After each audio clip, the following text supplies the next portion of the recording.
আসসালামু আলাইকুম, কেমন আছেন আপনারা সবাই? জেনিন বাংলাদেশি ব্লগ থেকে আমি জেনিন আপনাদেরকে জানাই অনেক অনেক অনেক অনেক দোয়া, ভালোবাসা, শুভেচ্ছা, অভিনন্দন।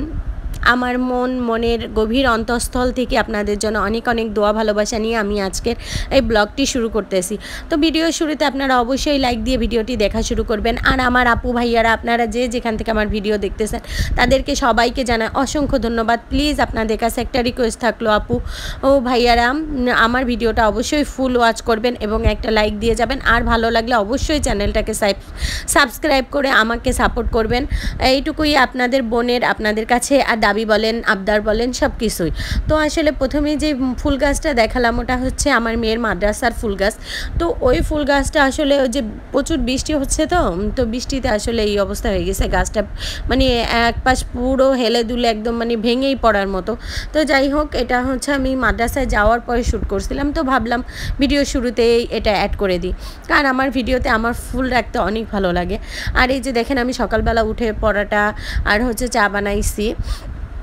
তো আসলে পরোটা চা বানিয়ে খেয়ে আমি এই যে দুপুরে রান্না নিয়ে চলে আসলাম। আজকে আসলে আপনাদের সাথে একটা মজাদার রেসিপি শেয়ার করব।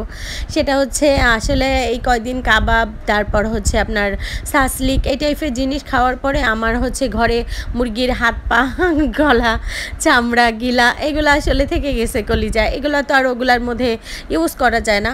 তো আসলে এগুলো আছে। তো এখন আমার ছেলে মেয়ে তো আসলে গোশ অনেক পছন্দ করে। তো আমি ভাবলাম কাঁঠালের সিজন, কাঁঠালের বিচি দিয়ে আপনাদের সাথে এই যে মুরগির হাত পা, গলা, কলিজা, তারপর হচ্ছে খাসা খুসা এগুলো আসলে রান্না করে শেয়ার করি। আসলে এটা আসলে অনেক মজা লাগছে, আর আমরা রান্না করে খেয়েছি। আর মানে কি বলবো, অসাধারণ লাগে।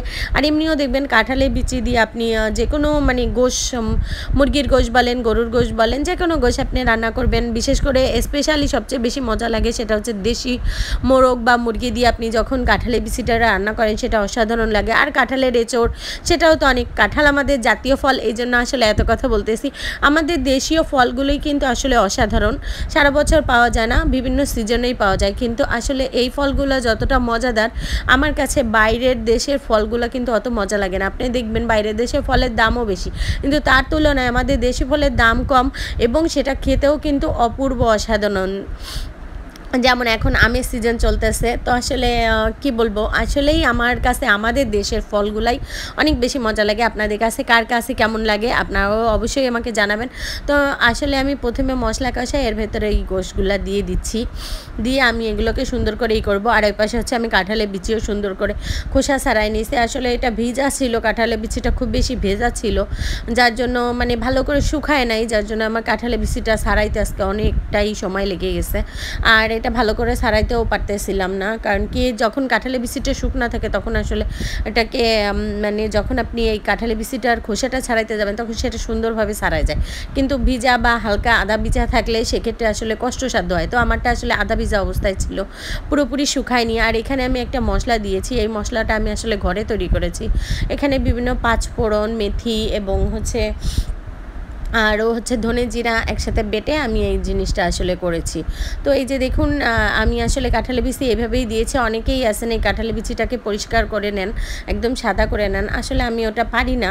আর তাছাড়া আমার এভাবেই আমি ছোটোবেলা থেকে খেয়েছি, এভাবেই আমি খেতে স্বাচ্ছন্দ্য বোধ করি। সাদা ফকফকে আসলে আমি করতে পারি না, করতে পারলে অবশ্যই করে দেখাইতাম। আর তাছাড়া আমি এভাবেই খেয়েছি, এজন্য এভাবেই অভ্যস্ত। তো যাই হোক, তো আসলে এই যে দেখেন আমি আগে মাংসটাকে সুন্দরভাবে সব মশলাপাতি দিয়ে কষায়, তার ভেতরে কাঁঠালে বিচি দিয়েছি। এখানে যেহেতু এটা ব্রয়লার মুরগি, তো হতে খুব বেশি সময় লাগবে না। তো আসলে আমি এটা মশলার সাথে খুব ভালোভাবে আগে কষাই, তারপরে এই দেখেন অল্প একটু পানি দিয়েও কষাচ্ছি এখানে। আর এইখানে হচ্ছে কি আমার কাছে ওই যে অনেকেই বলে যে ব্রয়লার মুরগি সময় লাগে না, এই লাগে না, কিন্তু তারপরেও আমি কিন্তু একটু প্রপার কুক করি, কারণ আমার যেহেতু বাচ্চা কাচ্চার ঘর। আর এমনিও দেখবেন যে কোনো জিনিস প্রপার কুক করেই খাওয়া উচিত, তাহলে সেটা স্বাস্থ্যসম্মত হয়। তো এখানে আমি তেজপাতা দিয়েছি, মানে তেজপাতাটা আমি ফার্স্টেই দেওয়া উচিত ছিল, কিন্তু আমি ভুলে গেছিলাম। তো আমার হঠাৎ করে মনে পড়লো যে আমি কী জানি দেই নাই, তখন দেখলাম যে আসলে তেজপাতা দিয়ে নেই। তো আসলে এই যে দেখুন আমি মশলাটার সাথে তেজপাতা, সমস্ত মশলাপাতি আর কাঁঠালের বিচি দিয়ে ব্রয়লারের হচ্ছে মাংসটাকে সুন্দরভাবে কষাই নিচ্ছি।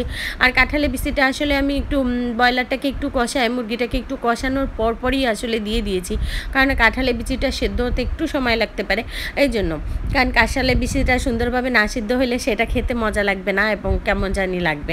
তো আসলে এই জন্য আপনারাও চেষ্টা করবেন, যদি ব্রয়লার মুরগি দিয়ে রান্না করেন তাহলে মাংসটা কিছুটুক মানে 5 মিনিটের মতো কষায় তারপরেই আপনারা এর ভেতরে মানে কাঁঠালের বিচিটা দিয়ে দিবেন। আর যদি আপনারা দেশি মুরগি বা মোরগ দিয়ে রান্না করেন সেক্ষেত্রে আপনারা পরে দিবেন, কারণ কি তখন কাঁঠালের বিচি আসলে গলতে সময় লাগবে না, কারণ হচ্ছে দেশি মুরগি মোরগ এগুলো হইতেই একটু সময় লাগে।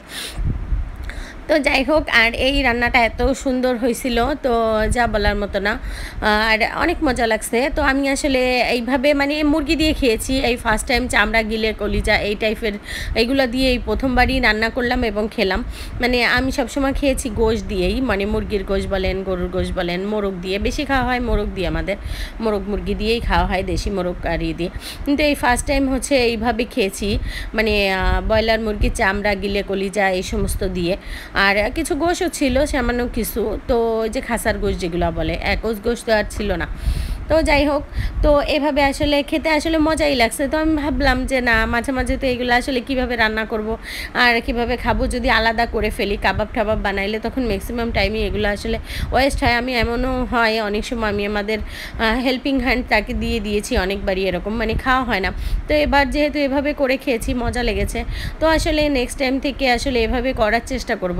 তো যাই হোক, খাবারটা আসলেই মজা লেগেছে। আপনারা চাইলে বানায় খেতে পারেন, বাসায় রান্না করে খেতে পারেন, মজাই লাগবে আপনাদের কাছে। আর শুধু এইটা দিয়ে তো আর খাবার হয়ে যাবে না, যেহেতু 2 বেলা, আমি তো দুপুর এবং রাত্রের খাবার একসাথেই রান্না করি। তো আসলে এখানে আমি ডাল চচ্চড়িও করব। ডাল আমি একটু বেশি করে নিয়েছি, কারণ ডাল চচ্চড়িটা থাকলে মানে কালকে সকালবেলা আপনাদের ভাইয়া রুটি পরোটা দিয়ে খেতে পারবে। ছেলে মেয়েও ডালটা অনেক পছন্দ করে, কারণ আমি আসলে পাতলা ডালটা খুবই কম রান্না করি, কারণ ওরা পাতলা ডালটা অতটা খেতে চায় না, তার জন্য।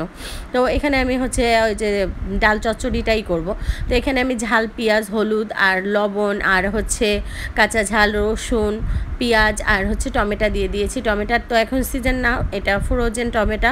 তো আসলে ফ্রোজেন টমেটো দিয়ে এখানে আমি হচ্ছে মানে একটু নাড়ায় চাড়াই দিচ্ছি সরিষার তেল দিয়ে। আসলে এভাবে করতে আমার ভালো লাগতেছিল না, যার জন্য পরবর্তীতে আমি আমার হাতটাই লাগাই নিছি, কারণ আমরা বাঙালি আমাদের হাত দিয়েই সব কিছু কাজ করতে স্বাচ্ছন্দ্য বোধ করি। তো আসলে এই জন্যই হাত দিয়েই শুরু করে দিলাম। তো যাই হোক, এভাবেই আমি এটা আসলে তাড়াতাড়ি করে চুলায়, যেহেতু একটা চড়ানো রয়েছে অলরেডি, তো আমি ভাবলাম যে এটা আসলে আরেক চুলায় তাড়াতাড়ি করে চড়াই দিই। তো আসলে সেইভাবেই হচ্ছে তাড়াতাড়ি করে আমি এটা চড়াই দিয়েছি, যাতে আমার একসাথেই 2টা খাবার হয়ে যায়। সো আমার হচ্ছে রান্না করতে আর মানে সময়টা বেশি না লাগুক, এবং আমি একদম জাস্ট টাইমের আগেই আমার খাবার দাবার কমপ্লিট হয়ে যাক, প্লাস আমার গোসল, ছেলে মেয়ের গোসল নামাজ পড়ে কমপ্লিট করে একবারে হচ্ছে খাবার নিয়ে বসে যাব, তো সমস্যা হবে না। তো আসলে সেইটাই, এই যে দেখেন আমার ডাল রান্না অলরেডি হয়ে গেছে, আর আমার গোশটাও আর একটু মানে ডালটা আমি একটু আগে চড়াইছিলাম, কিন্তু দেখানো হয়েছে একটু পরে। তো যাই হোক, এখানে আমার গোশও রান্না হয়ে গেছে, ডালও রান্না হয়ে গেছে, সব কিছুই রান্না কমপ্লিট। তো আপনাদের সাথে এটাই শেয়ার করলাম যে আজকের দিনে এতটুকুই আমার হচ্ছে অ্যাক্টিভিটি ছিল। তো আপনারা সবাই ভালো থাকবেন, সুস্থ থাকবেন, আল্লাহ হাফেজ।